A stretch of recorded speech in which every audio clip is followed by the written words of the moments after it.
Hello everyone, welcome back to our channel Yon institute. तो आज की जो वीडियो रहने वाली है वो है हमारी क्लास 11th के बिजनेस स्टडीज़ के चैप्टर नंबर 2 की। तो लास्ट वीडियो में आपने पढ़ा था टॉपिक टाइप्स ऑफ पार्टनरशिप। तो आज जो टॉपिक है वो है हमारा टाइप्स ऑफ पार्टनर। ठीक है, दोनों डिफरेंट है, ये आप सेम मत समझिए कि पार्टनरशिप को हम पार्टनर्स भी लिख देंगे। ठीक है, अलग अलग है। तो कह रहे हैं आइए, types of partner. There are different types of partners and they may be classified as under. इनको पार्ट्स में डिवाइड किया गया। पहला, एक्टिव पार्टनर। एक्टिव पार्टनर का आपको एक्टिव से मतलब चलना चाहिए कि क्या मतलब एक्टिव होता है कि मतलब कि पूरे अच्छे तरीके से काम करने वाला, पूरा मतलब आने जा रोज़ आ रेगुलर वाला। ठीक है, an active partner is one who takes active part in the day to day of working of the business. कह रहे हैं जो कि बिजनेस में रोज़ रोज़ काम करता है अच्छे तरीके से। He may act in different capacity such as manager. वो मैनेजर भी हो सकता है, ऑर्गेनाइजर भी बन सकता है, एडवाइज़र भी बन सकता है, कंट्रोलर भी बन सकता है, सारे जो भी अफेयर्स होंगे फर्म के। ही में ऑल्सो भी कॉल्ड ए वर्किंग पार्टनर। इसको हम क्या बोल सकते हैं, वर्किंग पार्टनर भी बोल सकते हैं। अगर आपको क्वेश्चन में आ जाए, पेपर में कभी कोई क्वेश्चन ऐसा आ जाए कि एक्टिव पार्टनर को हम और क्या बोल सकते हैं, तो आप क्या बोल सकते हैं, वर्किंग पार्टनर। स्लीपिंग और डोरमेंट पार्टनर। स्लीपिंग पार्टनर लिखा होगा, डोरमेंट पार्टनर लिखो, सेम वर्ड है। A sleeping partner is the one who contributes capital, shares profit and contributes to the losses of the business but does not take part in the working of the concern. Concern होता है business. कह रहे हैं sleeping partner जो है वो वही बंदा है जो कि पैसा लगाएगा, प्रॉफिट आपसे शेयर करेगा, आप मतलब आप उसको दोगे शेयर या वो आपको देगा शेयर, कंट्रीब्यूट करेगा, लॉस होगा तो भी बोलेगा, लेकिन हाँ, लेकिन वो कभी भी काम नहीं करेगा आपके कंसर्न मतलब फर्म में।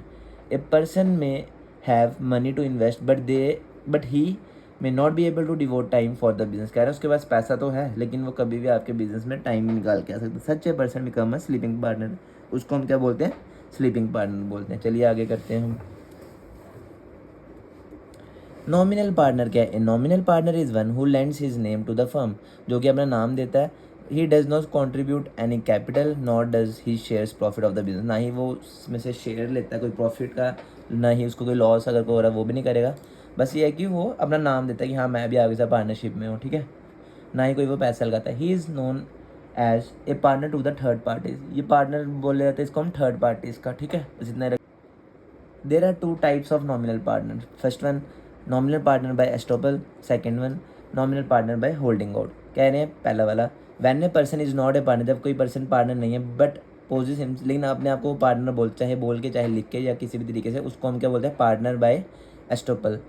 और जो सेकंड है, the partner who does not call himself as a partner in the firm but who does not object when others call him as a partner in the firm, he is called partner. कह रहे हैं वो partner जो कोई कभी भी अपने आप को ये नहीं बोलता कि मैं पार्टनर का पार्टनरशिप का हिस्सा हूँ आपकी फर्म का। ठीक है, और ना ही वो कभी आपको ऑब्जेक्ट करेगा। ठीक है, कभी भी आपको बोलेगा कि मेरे को बोलो पार्टनर। ठीक है, सीक्रेट पार्टनर्स क्या होते हैं? The position of a secret partner lies between active and sleeping partner. कह रहे हैं एक्टिव पार्टनर और जो स्लीपिंग पार्टनर होता है उसके बीच में इसकी वो पोजीशन है। जैसे कि his membership of the firm is kept secret from outside. इसको इसका ना हम बाहर वालों को, लोगों को डिस्क्लोज नहीं करते, पूरा बताते नहीं है, उसको हम सीक्रेट रखते हैं। His liability is unlimited. उसकी लाइबिलिटी अनलिमिटेड होती है और ये लाइबल होता है कि कोई भी लॉस होगा तो ये भी बेयर करेगा। He can take part in the working of the business also. कह रहे हैं वो जो भी आपका बिजनेस है उसमें काम भी कर सकता है वो। ठीक है, चलिए आगे चलते हैं। टाइप्स ऑफ पार्टनर हो गया आपका।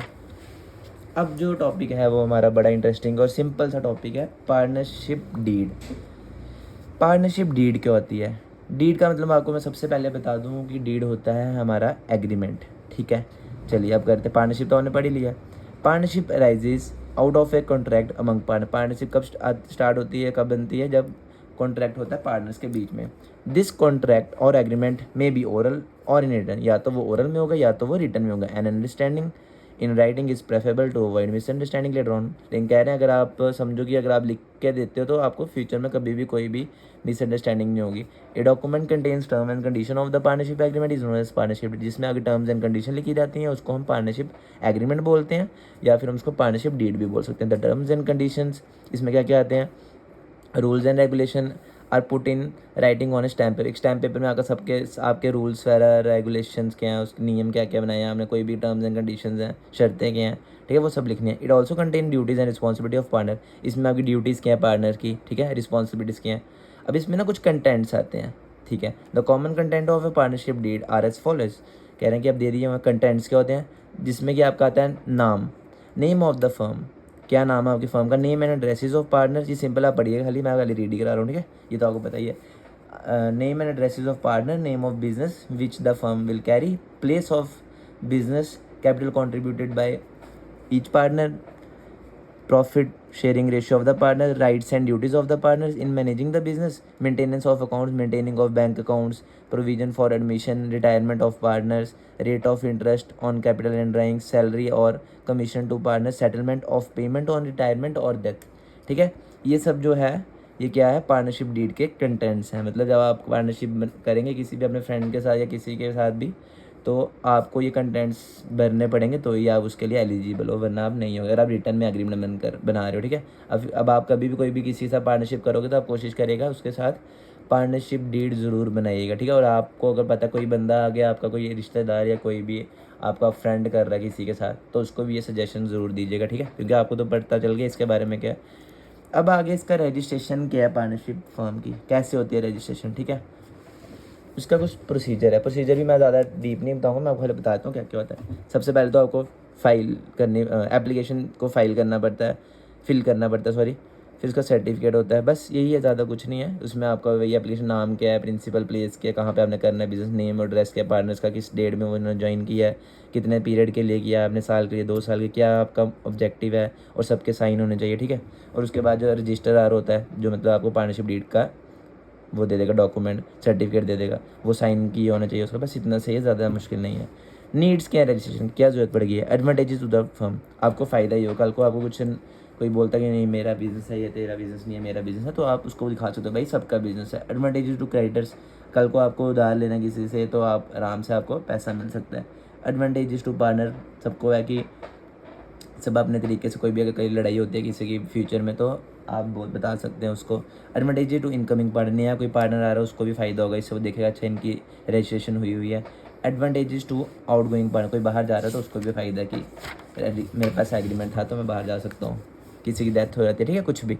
कॉन्सिक्वेंसेस क्या है नॉन रजिस्ट्रेशन के, कह रहे हैं अगर आप नहीं करवाते तो क्या आपके लिए मसला बनता है, क्या क्या उसके रिजल्ट निकलेंगे।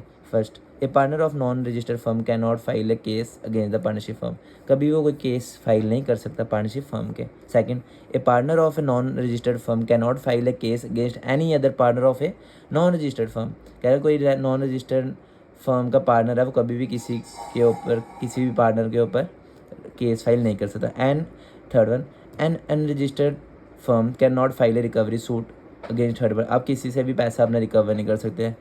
The unregistered firm can not file against any of the partner, और वो फर्म जो है वो भी किसी पार्टनर के ऊपर नहीं कर सकती कभी भी, क्या अगर नहीं कर सकती, केस नहीं कर सकती है, ठीक है। अब आपको मैं एक होमवर्क देता हूँ, आप देखिए करते हैं कि नहीं। आपने difference between partnership and sole proprietorship और difference between joint Hindu family business और पार्टनरशिप, ठीक है, ये दोनों के दोनों डिफरेंस आपने घर से पढ़ने हैं। अगर आपको नहीं समझ आता मेरे को कमेंट सेक्शन में बताइएगा, ठीक है। तो आप इसको अच्छे तरीके से पढ़िएगा और आगे अपने दोस्तों को भी ये वीडियो शेयर करिएगा, ठीक है। तो तब तक के लिए आप देखते रहिए योन इंस्टीट्यूट, थैंक यू।